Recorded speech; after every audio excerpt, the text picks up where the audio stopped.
आज की इस वीडियो में हम बात करेंगे बिजनेस कोचिंग क्या है। बिजनेस कोचिंग अगर आप लेना चाहते हैं तो बिजनेस कोचिंग का मतलब क्या है आपको पता होना चाहिए। इसमें क्या क्या चीज़ें आपको बताई जाएंगी, इसकी जो टाइप्स है, इसमें कौन कौन सी कोचिंग होती है उसके बारे में मैं बात करूंगा। वीडियो को एंड तक देखिएगा ताकि आपको कंप्लीट इन्फॉर्मेशन मिल सके। सबसे पहले आ जाता है बिजनेस कोचिंग क्या है।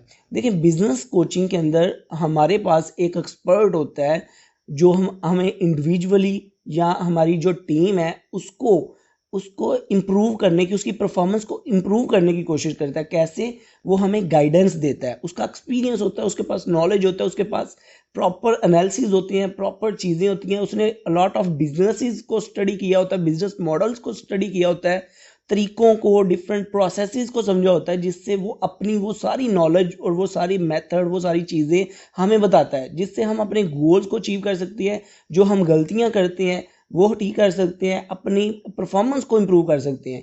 ये जो बिजनेस कोचिंग है ये हर एंटरप्रेन्योर के लिए, हर स्मॉल बिजनेस के लिए ज़रूरी है। या इंटरनेशनल कंपनी या मल्टी नेशनल कंपनीज हैं, उनके तो अपने बिजनेस कोच होते हैं जो उनको मोटिवेट करते रहते हैं, उनको बताते रहते हैं। ये छोटी जो एंटरप्रेन्योर्स हैं, जो स्मॉल बिजनेस है, उनको बिजनेस कोचिंग ज़रूर लेनी चाहिए। उनके लिए बहुत बेनिफिशियल होती है, बहुत उनके नॉलेज में इजाफा होता है, बहुत चीज़ें वो सीखते हैं। तो ये तो बिजनेस कोचिंग का कॉन्सेप्ट हो गया।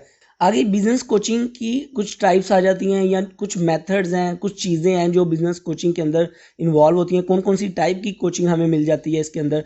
सबसे पहले आ जाती है एग्जेक्टिव और लीडरशिप कोचिंग। एग्जेक्टिव और लीडरशिप नाम से ही पता चल रहा है, जो एक बिजनेस के अंदर, स्मॉल बिजनेस के अंदर या एक कंपनी के अंदर जो लीडरशिप लेवल के लोग हैं, जो एग्जेक्टिव लेवल के लोग हैं, टाइप लाइक मैनेजर्स हो गए, ठीक है, लाइक सीईओ हो गए, जो टॉप मैनेजमेंट के लोग हैं, ये कोचिंग उनके लिए होती है। क्यों? क्योंकि उन्होंने चीज़ों को लीड करना होता है, उन्होंने एम्प्लॉयज़ को लीड करना होता है, उन्होंने प्रोडक्ट को बेहतर करना है, सर्विसेज को बेहतर करना है। तो ये उनको इसलिए दी जाती है, उनके नॉलेज में इजाफा हो, उन्हें डिफरेंट मेथड बताए जाते हैं, डिफरेंट टेक्निक्स बताई जाती हैं, ताकि उनकी परफॉर्मेंस बेहतर हो। जब उनकी परफॉर्मेंस बेहतर होगी तो ऑटोमेटिक पूरी कंपनी, पूरे बिजनेस की परफॉर्मेंस में बेहतरी आएगी और ग्रोथ आएगी। नंबर 2 पे आ जाती है sales coaching. Sales coaching automatic जो बिजनेस की कोचिंग ले रहा है उसको सेल्स की कोचिंग भी इसके अंदर ही इंक्लूड होती है। वो बताई जाती है कि आप अपनी सेल्स को कैसे इंप्रूव कर सकते हैं। नई नई टेक्निक्स, नई नई मेथड बताए जाते हैं, कैसे आपने पहले अपना टारगेट अचीव करना है, किन कस्टमर्स को टारगेट करना है, किस तरह अपनी मार्केटिंग करनी है, किस तरह प्रोडक्ट की फीचर्स बताने हैं, कम्युनिकेट कैसे करना है, इसमें डेवलप करना, कम्युनिकेशन स्किल्स, रिलेशन बिल्डिंग करना, नेटवर्किंग के टेक्निक्स बताना, ये सारी सेल्स कोचिंग में हमें बताई जाती हैं। ताकि देखें ना, एक बिजनेस जो है वो सेल्स पे चलता है, सेल्स होगी तो ऑटोमेटिक प्रॉफिट मिलेगा ना। तो सेल्स कोचिंग भी एक बहुत इंपॉर्टेंट टाइप है बिजनेस कोचिंग की। सेल्स के बारे में इसमें बात की जाती है, सेल्स कैसे लेनी है। नंबर 3 पे आ जाती है टीम कोचिंग। टीम कोचिंग से मुराद ये है कि इसमें हमें टीम से रिलेटेड बताया जाता है कि हमने, देखिए, कोई भी काम अगर आप इंडिविजुअली कर रहे हैं तो इंडिविजुअली आप अपनी ग्रोथ नहीं कर सकते। कोई भी बिजनेस टीम के बगैर ऑटोमेशन पे नहीं लग सकता। अगर देखें ना, आप एक बिजनेस कर रहे हैं, छोटा सा शॉप डालिए, इंडिविजुअली आपको बैठना पड़ेगा। टीम अगर करेंगे तो आप उसी तरह की शॉप्स 50 डाल सकते हैं अपने कंट्री में, और वो 50-500 शॉप्स में भी कन्वर्ट हो सकती हैं डिफरेंट कंट्रीज में अगर आप उनकी ब्रांचेस बनाएं।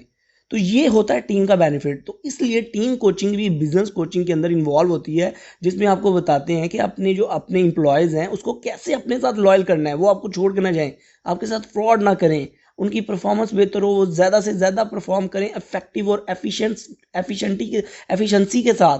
ठीक है, उनको स्ट्रेटजीज बतानी है, उनके अंदर उनको वो काम ऐसे करें कि उनकी परफॉर्मेंस ज़्यादा इंक्रीज हो, टाइम वेस्ट कम हो, वो आप पे ट्रस्ट करें, आप उन पे ट्रस्ट करें, एक अच्छा इन्वायरमेंट बिल्ड करना है।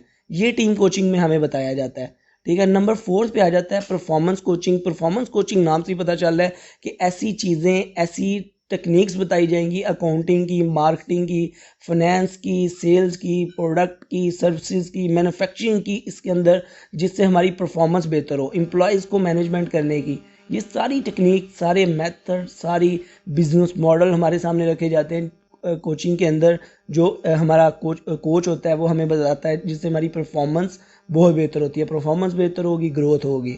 नंबर लास्ट पे आ जाता है जो वो है कैरियर कोचिंग। कैरियर कोचिंग में हमने अपने एम्प्लॉयज़ को, हमारे जो बिजनेस है, ठीक है, उसको उसका कैरियर देख रहा होता है। ठीक है, इंडिविजुअल लेवल पे भी आप देख सकते हैं कैरियर कोचिंग को, और बिजनेस लेवल पे भी देख सकते हैं, एम्प्लॉय लेवल पे भी देख सकते हैं। ठीक है, इसमें हम बताते हैं कि हमने अपने बिजनेस का कैसे जो कैरियर बिल्ड करना है, कैसे उसके अंदर ग्रोथ लानी है, कैसे उसे डेवलप करना है, और जो हमारे जॉब हमारे कंपनी के अंदर एम्प्लॉय कर रहे हैं उनको भी मोटिवेशन देना है। देखो, एक बंदा उसे पता होगा यार मैं अगर जॉब प्रमोशंस करनी है नीचे वाले लोगों की भी, ठीक है, तो ये चीज़ें भी हमने इसके अंदर देखनी होती हैं। इसमें लाइक इंडिविजुअल अगर देखा जाए तो इंडिविजुअल को स्ट्रेटजीज बताते हैं कि वो कैसे जॉब सर्च करे, कैसे इंटरव्यू करे। अगर इंडिविजुअल लेवल कोचिंग आ जाए, उसकी कैरियर की बात हो जाए, अगर बिजनेस लेवल में आएगा तो फिर बिजनेस से रिलेटेड कोचिंग होगी, उसके एम्प्लॉय से रिलेटेड कोचिंग होगी। तो ये कैरियर कोचिंग का कॉन्सेप्ट है।